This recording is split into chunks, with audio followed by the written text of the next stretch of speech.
لیکن غیبت کا ایسا رواج ہو گیا ہے کہ آج غیبت کرنے کے بعد احساس نہیں ہوتا کہ میں نے کتنا بڑا گناہ کیا ہے۔ قرآن مجید کے اندر اللہ جل جلالہ عم نوالہ فرماتے ہیں، کیا تم یہ پسند کرتے ہو کہ اپنے مرے ہوئے بھائی کا گوشت کھاؤ؟ یعنی مرے ہوئے بھائی کے گوشت کے کھانے سے بھی زیادہ بدترین اگر کوئی چیز ہے تو وہ غیبت ہے۔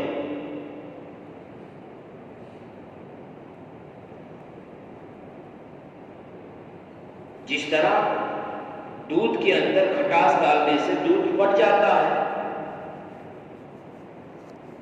اور اس کی اصلیت ختم ہو جاتی ہے، اسی طرح غیبت کرنے سے بھی روزے کے اندر فرق آ جاتا ہے، روزہ پھٹ جاتا ہے۔ جناب رسول اللہ صلی اللہ علیہ وسلم کے زمانے میں دو عورتوں کو لایا گیا اور صحابہ نے کہا کہ اللہ کے نبی صلی اللہ علیہ وسلم انہوں نے روزہ رکھا تھا، اب روزے کی حالت میں ایسی حالت ہو گئی ہے کہ شاید ان کی جان نکل جائے، یہ مر جائے۔ اللہ کے نبی صلی اللہ علیہ وسلم نے کہا 2 پیالے لے آؤ۔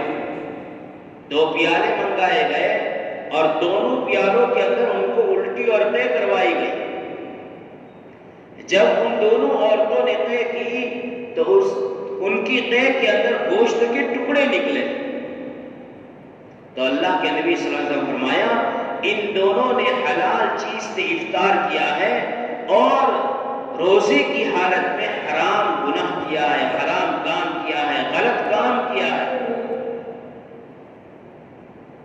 حرام گوشت کھایا ہے۔ عورتوں نے کہا ہم نے تو کوئی گوشت نہیں کھایا روزے کی حالت میں۔ کہا کہ تم نے اپنے بھائیوں اور بہنوں کی غیبت کی ہے۔ آج غیبت کو معمولی سمجھا جاتا ہے، 2 بیٹے ہیں 3 بیٹے ہیں، اب شیطان کیا کرتا ہے، نیکی سے اچھائی سے بات کو شروع کرواتا ہے، اور پھر لے جاتا ہے غیبت کا۔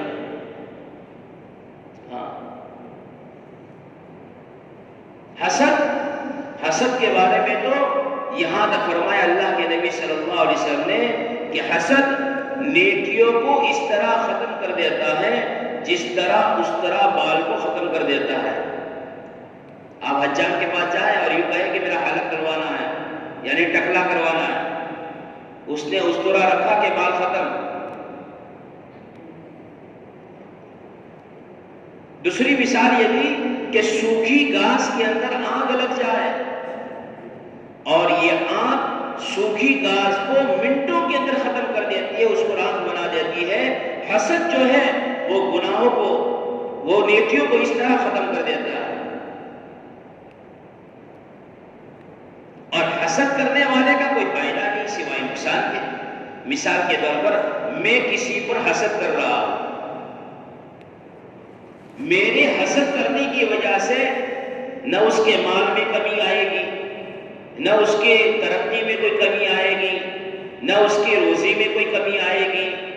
وہ تو جس حالت میں اللہ نے اس کو رکھا ہے اور جیسا اللہ چاہتے ہیں وہ تو پروان چلتا چلا جائے گا، اور حسد کرنے والا میں گنہگار بنتا چلا جاؤں گا۔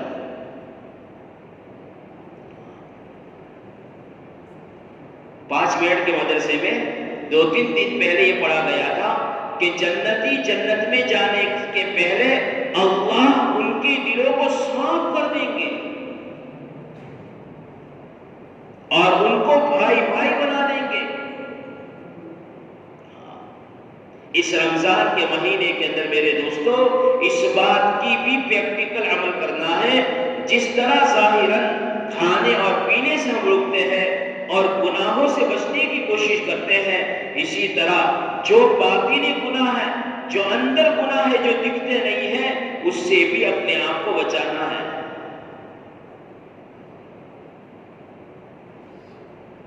رحمت کا عشرہ چلا گیا، مغفرت کے 2-3 دن چلے گئے، 2 جمعہ دوسرا جمعہ بھی آ گیا۔ اسی لیے تو کہتے ہیں کہ زندگی کی مثال تو پانی کی طرح ہے، برف کی طرح ہے۔ برف کو کہیں پر بھی رکھو، اس کا کام کیا ہے کہ پگھلنا۔ پانی میں رکھو تو بھی پگھل جائے گا، ہاتھ میں رکھو تو بھی پگھل جائے گا، زمین پر رکھو تو بھی پگھل جائے گا، جہاں پر بھی اس کو رکھو گے اس کا کام یہ ہے کہ پگھلنا، زندگی کا کام یہ ہے کہ ختم ہونا۔ اور شیطان اور نفس ہمیں دھوکہ دے رہے ہیں، تو 40 کا تھا 45 کا ہو گیا، تو 20 کا تھا 30 کو پہنچ گیا۔ یوں کبھی دل میں نہیں آتا کہ میں 25 کا تھا تو میری قبر سے دور تھا، اب 30 کا ہو گیا، میری قبر سے نزدیک ہو گیا، میری موت سے نزدیک ہو گیا۔ ہر دن ہم اپنی قبر سے نزدیک ہوتے جا رہے ہیں، اپنی موت سے نزدیک ہوتے جا رہے ہیں۔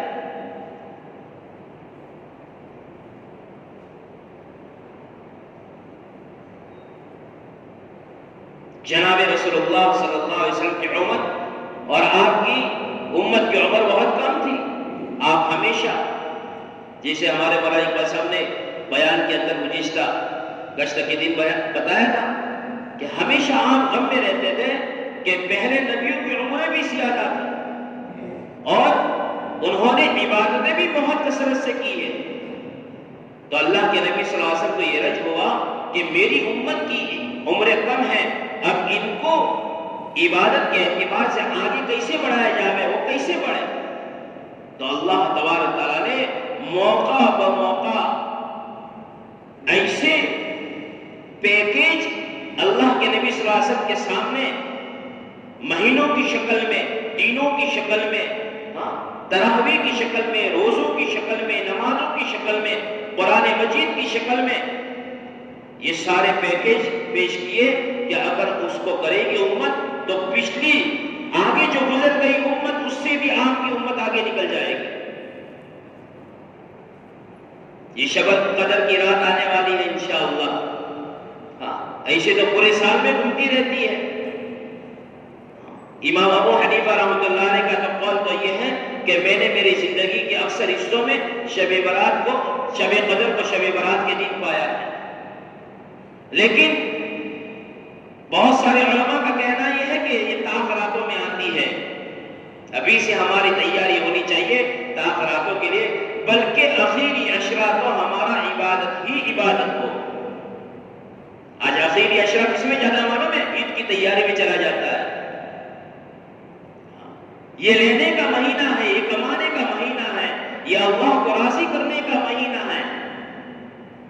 اسی لیے جناب رسول اللہ صلی اللہ علیہ وسلم نے بہت سارے اذکار صحابہ کے سامنے رکھے، یہ پڑھو گے تو یہ ملے گا، یہ پڑھو گے تو یہ ملے گا، یہ پڑھو گے تو یہ ملے گا، لیکن افضل الذکر لا الہ الا اللہ محمد رسول اللہ صلی اللہ علیہ وسلم، اللہ کے نبی صلی اللہ علیہ وسلم فرمایا سب سے افضل ذکر لا الہ الا اللہ محمد رسول اللہ صلی اللہ علیہ وسلم ہے، اور اس مہینے کے اندر بھی اس بات کی تاکید کی گئی کہ اس کو زیادہ پڑھو۔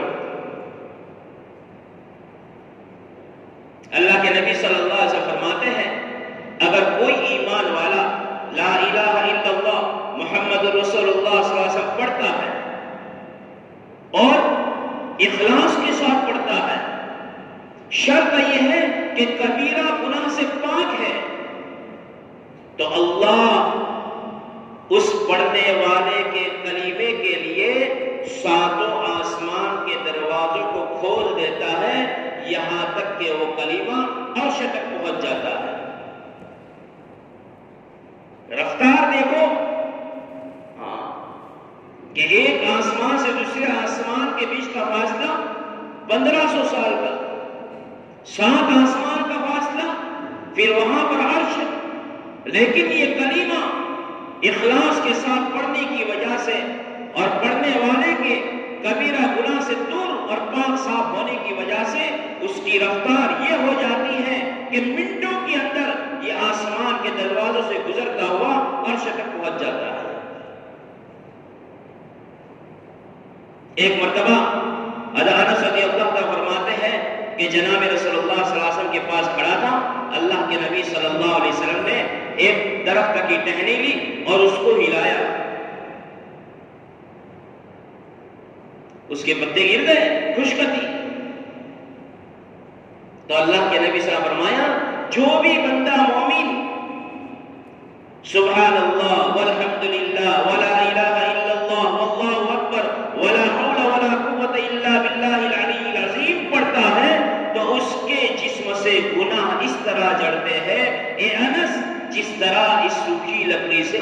پتے چڑھ گئے. کتابوں میں لکھا ہے کہ جنت چٹیل میدان ہے اور اس کے پودے کیا ہیں کہ سبحان اللہ، الحمدللہ، اللہ اکبر، لا الہ الا اللہ. جب بندہ اللہ کا ذکر کرتا ہے تو پودے لگتے چلے جاتے ہیں، اور جب ذکر بند کر دیتا ہے تو پودوں کا لگنا بند ہو جایا کرتا ہے. اس لیے میرے محترم دوست بزرگوں، جو بھی دن باقی ہے اس کو صحیح گزارنے کی اللہ سے توفیق مانگے. اللہ کی توفیق کے بغیر ہم ایک منٹ بھی صحیح نہیں گزار سکتے. اللہ سے مانگے. دیکھو یہ مانگنے کا مہینہ ہے، یہ لینے کا مہینہ ہے. ہاں، ہر نماز کے بعد اللہ سے مانگے، 2 رکعت نماز پڑھ کے اللہ سے مانگے. اللہ تبارک تعالیٰ رحمت کے دروازوں کو کھول رکھتا ہے، مغفرت کے دروازوں کو کھول رکھا ہے. آنکھ سے آزادی کی دروازے کو اللہ نے کھول رکھا ہے. میرے دوستوں، اس موقع میں اگر کسی نے نہیں مانگا اور محروم ہو گیا، اس سے زیادہ کم نصیبی والا کوئی نہیں ہے. اللہ تبارک تعالیٰ ہمیں سننے سے، کہنے سے زیادہ عمل کرنے کی توفیق نصیب فرمائے. وآخر دعوانا الحمدللہ.